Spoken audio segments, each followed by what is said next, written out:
I hope you enjoyed the suggestions for week 7's healthy habits. My first is for physical health, movement after meals. You may recognize this week's suggestion from the PDF I sent you of ways to prevent insulin spikes. Movement after eating helps stabilize blood sugar because the excess glucose is taken up by your muscles instead of being allowed to store as fat in your liver and elsewhere. It also protects the lining of your veins and arteries from being damaged by larger sugar molecules circulating in the bloodstream.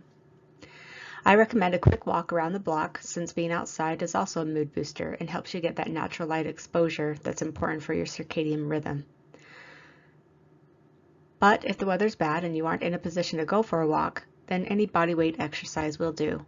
Holding a plank, doing push-ups, doing a wall sit, anything that engages muscles works. But why not make it fun and turn on a favorite song to dance to in the kitchen? 5 minutes is all you need to see benefits. Just do something, any kind of movement that you enjoy within 30 minutes of your meal. This week's suggestion for mental health is part 2 of watching your thoughts, and it has to do with relationships. Is there someone in your life with whom your relationship could use some strengthening? Improved relationships decreases your cortisol levels and it balances your hormones. I remember being told by some of my children's teachers how wonderful my child was. And honestly, it took me by surprise because when that child was home, it seemed they acted completely opposite of what the teacher was describing. It seems to me that this teacher had a positive belief about my child, and they were able to give me many evidences or examples of how this belief was true. Unfortunately, I had a very different belief about them, and my brain had stored up so many evidences of that belief that it was hard for me to see them as anything else.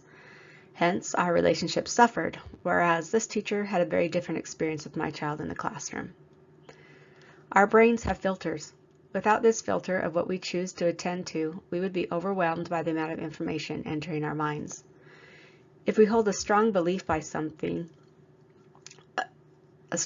about someone or something, our brain is trained to filter out what we see by finding evidence to support that core belief, which in turn strengthens that belief. This can work for or against us in many ways, especially in our relationships.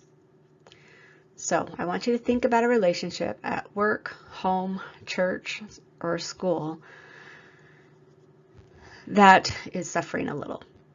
Is there something about this person that really bothers you? Something in their personality or actions that just rubs you the wrong way? Why does it bother you? Now ask yourself, what is the core belief you have about this person? I encourage you to write this down. Now write down the opposite of that belief. This week's challenge is to ask your brain to find evidence of this opposite belief that you've written down. Here's an example.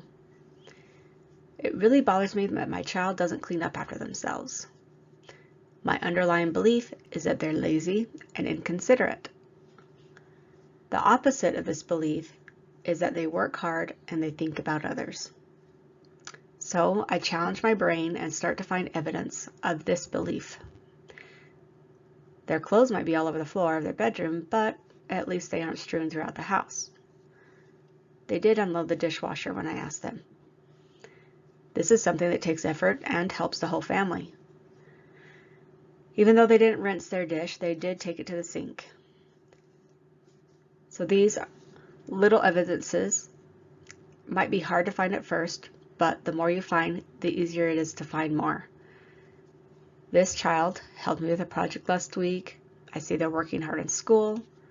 They are working a part-time job and seem to be in good standing with their boss.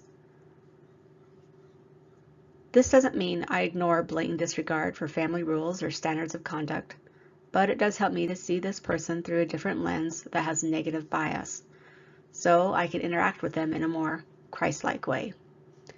So this week, ask your brain to find evidence of a new belief you have about this person and see how this affects your thoughts about and interactions with them.